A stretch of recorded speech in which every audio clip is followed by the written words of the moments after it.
January, February, March 1969. Not since the beginning of the space age has there been a period so marked by growing anticipation. For within our reach was nothing less than the moon itself. It meant that we, as a nation, were on the verge of fulfilling one of the greatest technological challenges of our time. It meant that we were not only about to answer an ancient call, but further, that we were about to start unraveling old mysteries and discovering new wonders. Where did the moon come from? Was it created much like the Earth in the same vicinity in space? Or was it torn from the Earth itself? Or could it be that the moon is an interloper from someplace else in our solar system and is now imprisoned in Earth orbit? No sooner will questions such as these be answered than new questions will arise to take their place, again challenging us to progress in technology and science. But scientific exploration of the moon is only one possibility offered by our new technological strength. There are also those possibilities for major new space achievements which will be of fundamental importance to mankind's future welfare and progress on Earth.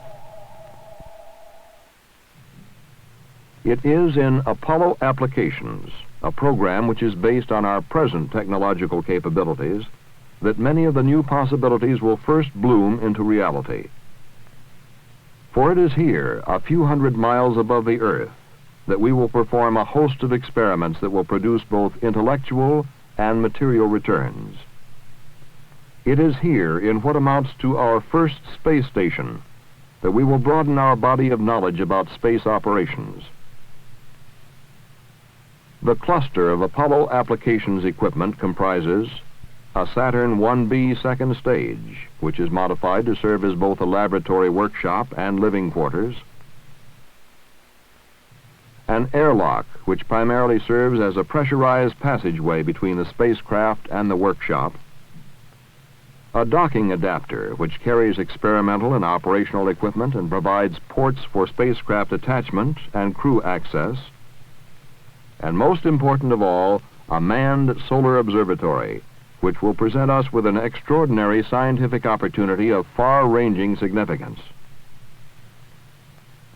Apollo spacecraft command and service modules will be used to ferry flight crews between Earth and the workshop. The center of operations will be the workshop, where three-man flight crews will come to work and live on three separate occasions. The first flight crew will spend about a month.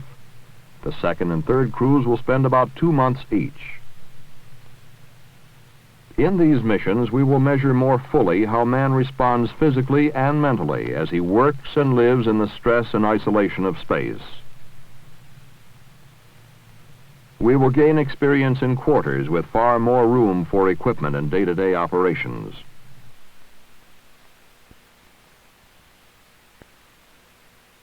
We will capitalize on our newly won opportunities for studying and managing our planet's natural resources and phenomena, and provide development data for future automated and manned satellites designed to aid the natural sciences. We will determine how to construct, assemble, and repair major structures beyond Earth's environment, and determine how to manufacture unique and valuable new products for use on Earth. We will capitalize on unique opportunities for research and investigations in a variety of scientific disciplines. In particular, the manned solar observatory will allow us to study the sun from above the veil of the Earth's atmosphere.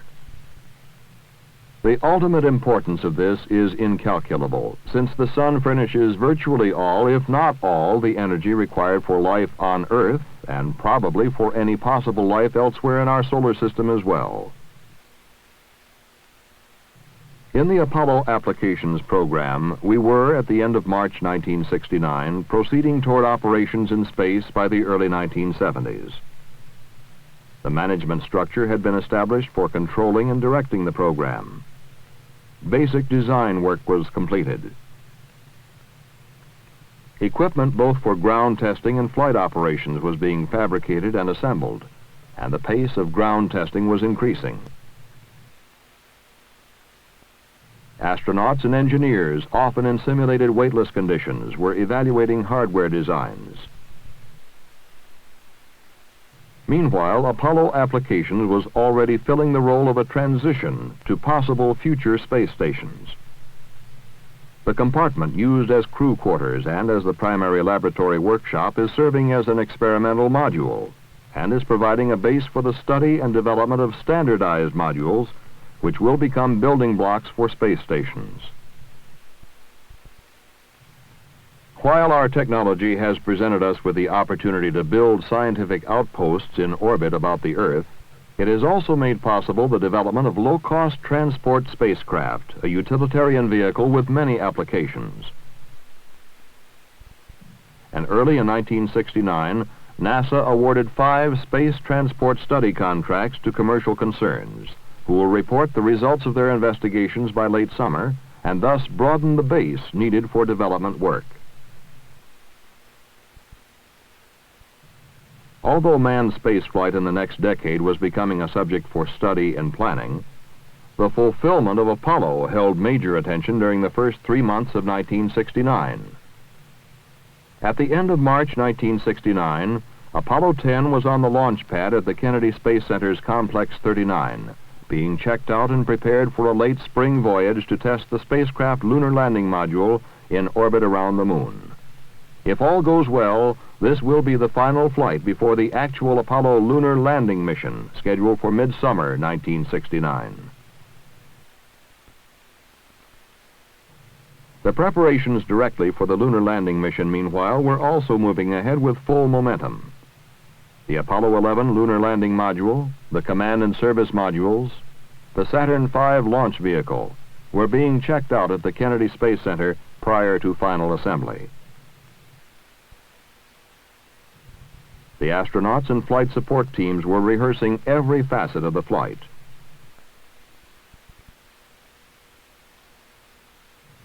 The laboratory where the astronauts, flight equipment, and lunar surface samples will be returned was being readied for operational service.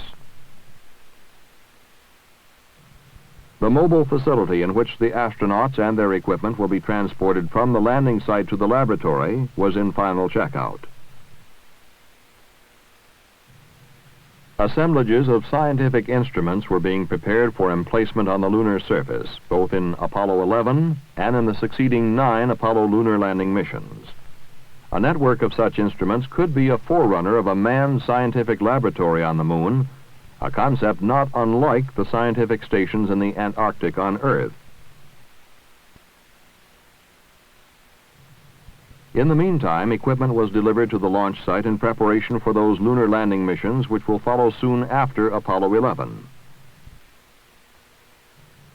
Even as we approached the fulfillment of Apollo, the end of the program drew into sight. Contractors were assembling the last of the launch vehicles and spacecraft and looking toward the time when they will have to close down Apollo facilities. Their product, in the meantime, is proving to be an outstanding example of American technology. This was never to be more clearly demonstrated than in the flight of Apollo 9, the last Earth orbital mission scheduled for the program. The major objective was to test the merits of the lunar landing module in a manned flight close to home before taking the vehicle to the moon.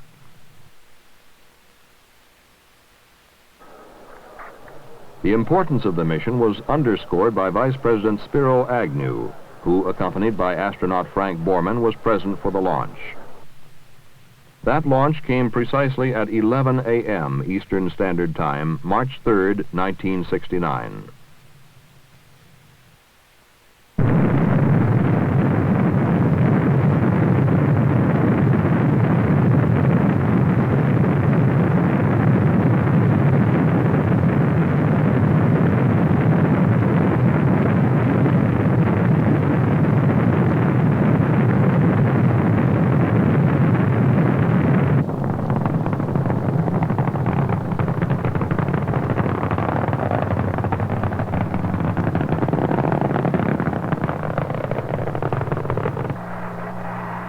Once in orbit, astronauts McDivitt, Scott, and Schweikert set to work. And for 5 succeeding days, we were to witness a carefully planned and directed array of space maneuvers, which rivaled in intricacy the lunar landing mission itself.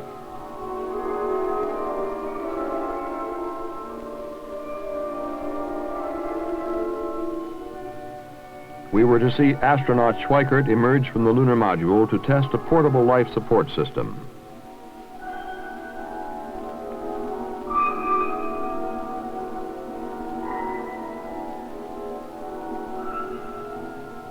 We were to see astronaut Scott emerge from the command module and retrieve experimental samples designed to measure the thermal environment.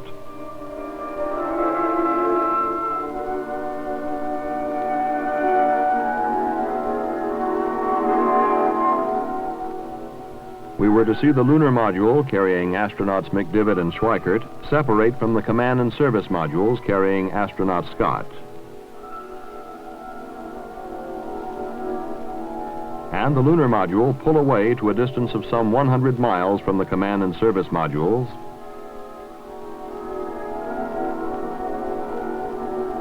and then return, having completed maneuvers similar to those necessary after liftoff from the lunar surface. Altogether, the maneuvers were executed with a precision which impressed even the astronauts and ground support personnel. I don't know if you had a chance to plot it out, but I don't think we got more than the pencil width off the nominal line the whole time around. No, you were right on all the way around, and it was phenomenal the way all the 3 solutions were coming together. It was beautiful. After the crew was reunited in the command module, the lunar module, having proven its worth, was fired away into space. The crew then settled down for 5 additional days, which would pass at a more deliberate pace. Much of the time was spent in photographing the Earth, both with conventional color film and with infrared sensitive films.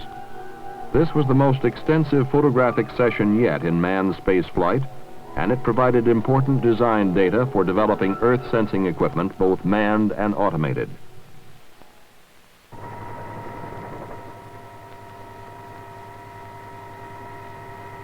After 10 days, the command module and astronauts returned to Earth, having set the stage for Apollo to meet its final goal.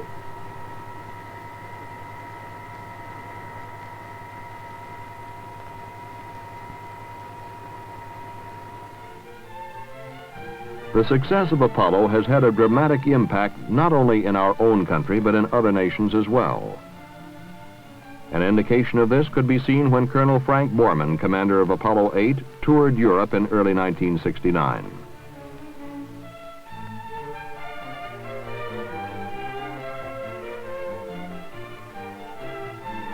While the triumphs of Apollo are primarily an American accomplishment, they belong in a larger sense to the entire human race. It was this that Colonel Borman had in mind when he addressed a joint session of the United States Congress on January 9, 1969. Exploration really is the essence of the human spirit. And to pause, to falter, to turn our back on the quest for knowledge is to perish. And I hope that we never forget that.